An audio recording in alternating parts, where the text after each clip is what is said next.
Bonjour à tous, salut les gens, bienvenue sur les bivouacs de Vince. Aujourd'hui, je vais vous parler de survie. Alors attention, quand je parle de survie, je ne parle pas de survivalisme. On ne va pas rentrer dans ce concept auquel je n'adhère pas forcément avec le risque d'effondrement du système, où il va falloir aller survivre pendant 35 ans au milieu de la pampa pour éviter les retombées radioactives et tous ces trucs-là, faire pousser des tomates et du quinoa.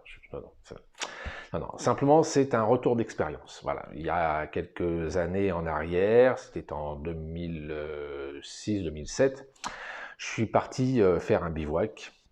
Je suis parti 3-4 jours, et puis arrivé à 2300-2400 mètres d'altitude, je me suis trouvé face à un petit torrent de montagne qu'il a fallu que je traverse. Et donc j'ai pris mon sac à dos que j'ai posé sur mes épaules pour éviter que le fond soit mouillé. Et ce qui devait arriver arriva. Et ben, mon pied a glissé. Je suis parti à la renverse et mon sac, adieu Berthe, il est parti dans le torrent et je ne l'ai jamais retrouvé. Et là, je me suis retrouvé à cette altitude de 2300-2400 mètres, sans réseau téléphonique, à environ 25-30 km de la première habitation. Il devait être aux alentours de 18h30, 19h, sans rien, à poil, vraiment à poil, trempé, avec plus rien. J'avais juste un petit canif sur moi, dans ma poche, coup de chance. Et bien là, c'est des moments que je souhaite à personne, parce que c'est là où vous prenez conscience de ce que c'est que la survie. Et ça vient instantanément. Alors, je ne vais pas rentrer dans les détails, j'ai une formation militaire qui m'a permis de pouvoir m'en sortir relativement facilement, dans le froid, la faim et la soif, mais peu importe, je suis là aujourd'hui. Et dès mon retour, j'ai décidé que ça ne devait plus m'arriver, ce genre d'incident, et que j'allais établir un kit de survie. Voilà. Donc, après une longue réflexion et puis une expérience, encore une fois militaire et puis professionnelle par la suite, j'ai établi ce sac que je vais vous montrer. Voilà, tout petit. Alors, le porte-téléphone portable n'en fait pas partie, hein, mais voilà, c'est pratique. Donc, je l'ai sur mon ceinturon en permanence avec moi. Ça pèse 1,2 kg. Et avec ces 1,2 kg, je vais pouvoir vivre en parfaite autonomie, enfin survivre en parfaite autonomie, pendant 48 voire 72 heures si je rationne un petit peu. Et donc j'avais envie de vous montrer un petit peu le contenu de ce sac. Alors suivez-moi, c'est parti. Voilà, donc ce sac, alors c'est un sac que j'avais trouvé en surplus militaire, mais vous trouvez les mêmes maintenant sur Amazon, sur Wish, ça coûte une quinzaine d'euros. En moyenne c'est 17 euros le sac. Je l'aime bien ce sac, vous voyez, parce qu'il n'y a pas besoin de tout démonter, en fait, d'enlever tout son ceinturon. Il suffit simplement d'enlever ici la fixation et voilà. On se retrouve avec la sacoche qui est libre d'accès. Cette sacoche, elle est étanche, sans aucun problème. Pardonnez-moi. Et puis on va l'ouvrir pour voir un petit peu ce qu'il y a à l'intérieur.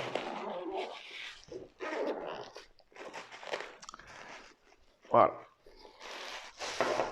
Donc, est-ce qu'on voit bien? Ouais, on voit bien. Alors, j'ai de quoi tenir pendant 48 heures dans sa version actuelle.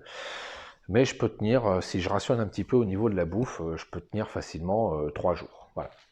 Cela dit, 3 jours, même 2 jours, franchement, ça vous laisse le temps quand même de voir arriver les secours ou de redescendre à une base vie sans grande difficulté.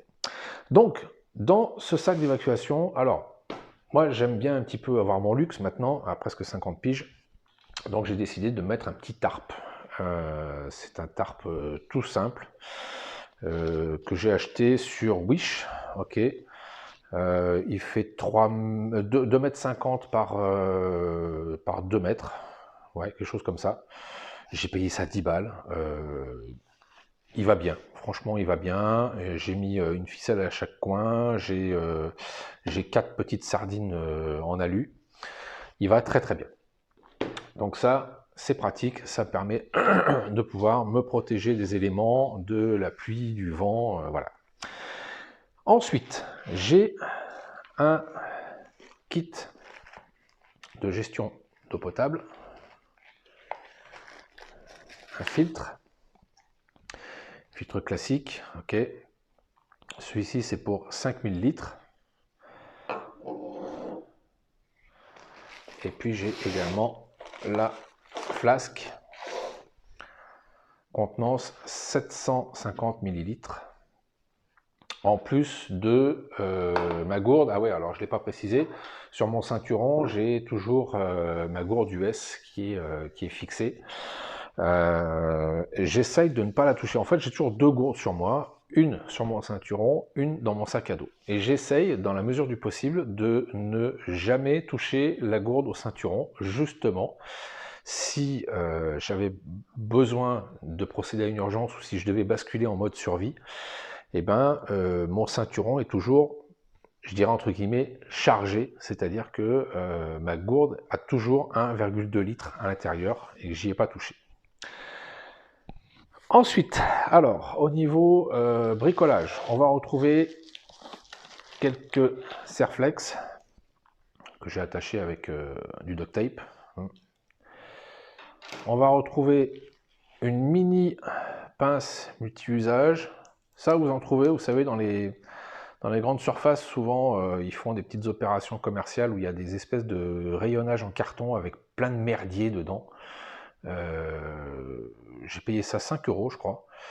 Elle est pas mal, elle est pas mal. Voilà. Alors, vous partez pas, c'est pas un couteau de Rambo, hein, mais franchement, moi, je m'en sers juste pour la pince et ça me va très très bien. J'ai mon couteau suisse qui me suit depuis des années. J'ai un gros briquet Bic. Okay. Alors, c'est difficile d'en trouver maintenant, mais moi je préconise de prendre des briquets de couleur blanche. Si vous n'en trouvez pas des blancs, souvent vous avez des briquets qui sont décorés. Et en fait, ces décorations, c'est un plastique imprimé qui est par-dessus. Donc il suffit de mettre un coup de cutter, hop, vous retirez le plastique et à l'intérieur, le briquet est blanc. Pourquoi blanc? Simplement parce que vous allez pouvoir voir par transparence la quantité de gaz qui reste à l'intérieur. J'ai ensuite une couverture de survie réutilisable, hein, un sac de couchage réutilisable. C'est très pratique.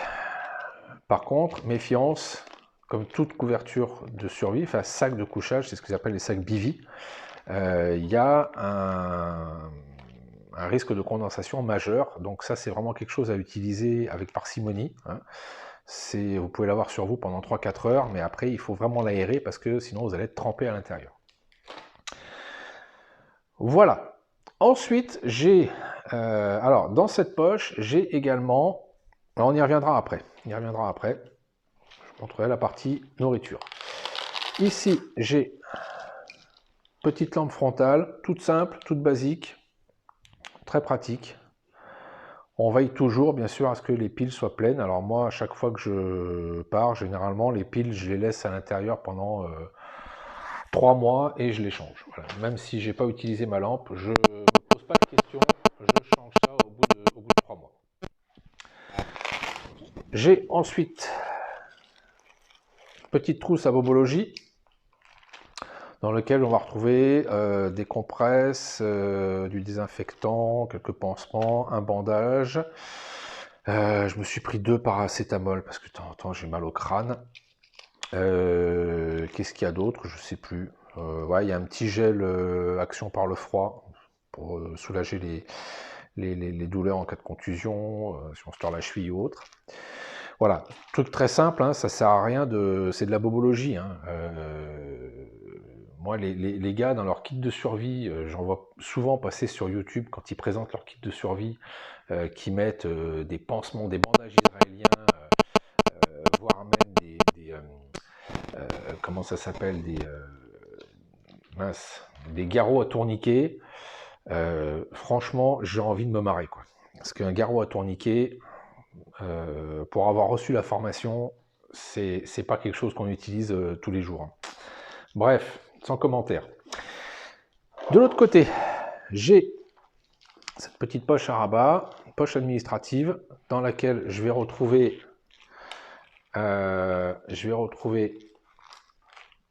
du fil de fer, un marqueur indélébile. J'ai retrouvé, là j'ai des petits mousquetons, voilà. Ça prend pas de place, c'est léger, je savais pas quoi en foutre, alors je les ai mis là-dedans. Et puis, ça on connaît tous, hein. Alors les filles, vous connaissez, vous en avez toutes besoin une semaine par mois. Mais ça en survie, vous pouvez faire plein de choses avec ça. On y reviendra, je pense, un jour, parce que ça c'est quelque chose que moi j'avais à l'armée. C'est inimaginable tout ce qu'on peut faire avec un tampon hygiénique. C'est un truc de fou. Voilà. Donc moi j'en ai 4 ou 5 là. Voilà. De ce côté-ci, j'ai une petite carte, format carte de crédit sur lequel j'ai mis du duct tape.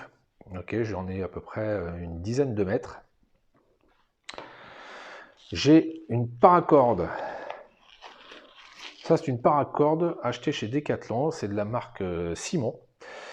C'est une 3 mm et elle a une capacité de charge de 250 kg.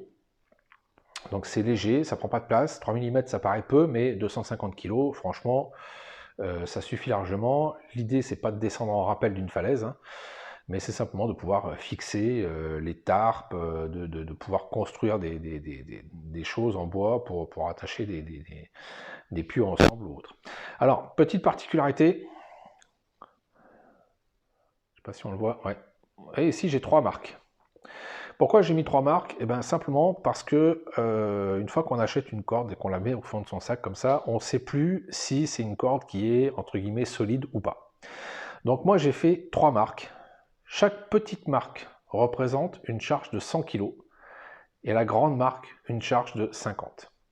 Donc 2 petites marques plus une grande marque, ça me fait 100 plus 50, ça me fait donc 250 kg de charge. Voilà. Et là dans 10 ans, eh ben, le jour où j'aurai besoin de ma corde, je saurai sa capacité de charge.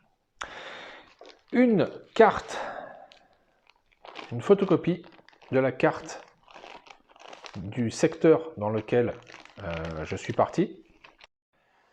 Alors, petite particularité en ce qui concerne la carte, c'est une photocopie laser. Pourquoi? Simplement parce qu'avec les imprimantes jet d'encre sur du papier classique, l'humidité, une moindre goutte d'eau, si je sors ma carte sous la pluie et autres, ça va faire une grosse tache dessus et ça devient totalement illisible. L'avantage de la photocopie laser, c'est qu'on va avoir, on a l'impression que c'est un petit peu plastifié dessus la photocopie laser. Je ne sais pas si vous en avez déjà vu, déjà touché, et ça résiste beaucoup mieux à l'humidité, vraiment beaucoup mieux à l'humidité. Donc cette carte, voilà, ça c'est une 1,250 mm, hein, je la mets dans un petit ziploc, hop, et je suis tranquille. Au moins, même sans boussole, je vais quand même pouvoir m'orienter facilement. Les 2 derniers items, alors ça c'est parce que je l'ai mis à jour, donc je ne l'avais pas mise dans mon sac, parce que je l'ai mis à jour ce matin. Urgence médicale, c'est une feuille, là aussi, photocopie laser, sur lequel je vais retrouver mes documents d'identité, ok, les personnes à prévenir en cas d'urgence, mon groupe sanguin, voilà, c'est tous ces trucs-là. Et ça, je vais le mettre, hop, avec ma carte, avec le terme urgence médicale bien en évidence, de manière à ce que si on me retrouve, si ce sont les secours qui me retrouvent et que je ne suis pas en mesure de pouvoir répondre à leurs questions, ils vont forcément fouiller mes affaires, ça c'est une consigne qu'ils ont, enfin ça rentre dans leur job, hein, et ils vont trouver ça. Voilà. Dernier point que j'ai sur ce sac de survie, c'est la nourriture. Je vous ai dit que je pouvais tenir 48 voire 72 heures avec ce sac, mais là vous voyez qu'il n'y a rien à manger. Alors oui, je sais, on peut manger, la nature vous offre beaucoup de choses, mais encore une fois, quand vous êtes perdu dans la pampa, comme moi je l'ai été à l'époque quand je suis tombé dans mon torrent, il n'y avait rien. Je veux dire, c'était des prairies à perte de vue, enfin avec une herbe un petit peu clairsemée, beaucoup de cailloux, et puis rien autour, quoi. Donc moi, bouffer du pissenlit, il va en falloir beaucoup quand même pour vous donner de l'énergie. Donc, quelque chose que vous devez certainement connaître, ce sont ces boîtes-là, NRG5, ce sont des rations. C'est présenté dans des conditionnements en 10 blocs, dans un emballage aluminium. Et avec ces 10 blocs, 500 grammes, vous avez 9600 kilocalories, kilojoules, pardon, 2300 kilocalories. Alors, moi j'en emporte, donc vous voyez, ça se présente un petit peu sous forme de savonnette. Et moi j'en mets systématiquement 2, hop, une de chaque côté.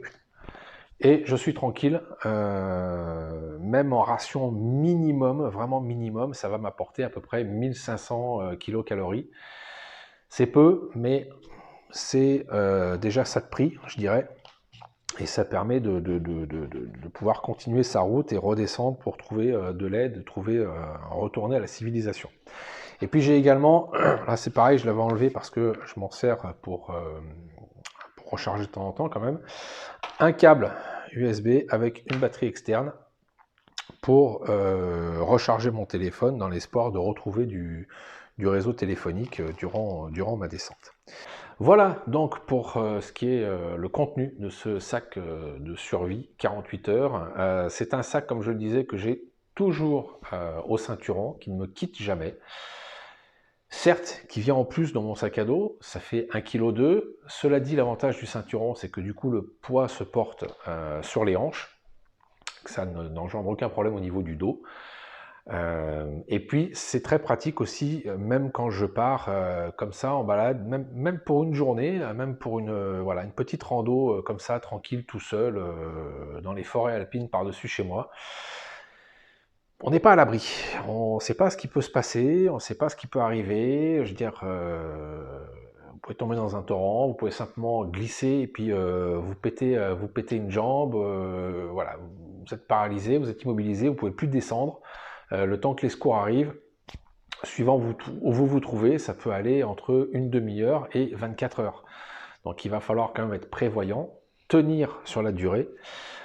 Cependant, j'insiste bien sur le fait qu'un kit de survie, quel qu'il soit, vous avez beau avoir le meilleur kit de survie du monde, si vous n'êtes pas préparé, ça ne va pas vous servir à grand chose. La survie, c'est quelque chose qui s'entraîne. Alors, si vous-même, vous avez un petit kit de survie, vous pouvez vous entraîner. Partez avec votre sac à dos, votre kit de survie, et puis arrivé sur place, vous vous dites, bah tiens, aujourd'hui je bascule en mode survie. Tout en sachant que si vous manque des items, ou si vous ne savez pas comment les utiliser, vous avez toujours votre sac à dos qui vous permettra de pallier et de retrouver un certain confort de bivouac. Mais voilà, il faut vraiment s'entraîner à la survie, c'est pas quelque chose qui arrive comme ça du jour au lendemain, et le jour où ça vous tombe dessus, il faut être prêt. Il faut vraiment, vraiment, vraiment être prêt. Voilà, j'attends vos commentaires. Si vous avez vous-même des sacs équivalents avec des expériences, des items en plus ou en moins, n'hésitez pas. Et puis en attendant, likez, partagez. Et puis je vous dis à très bientôt sur le terrain. Ciao, ciao!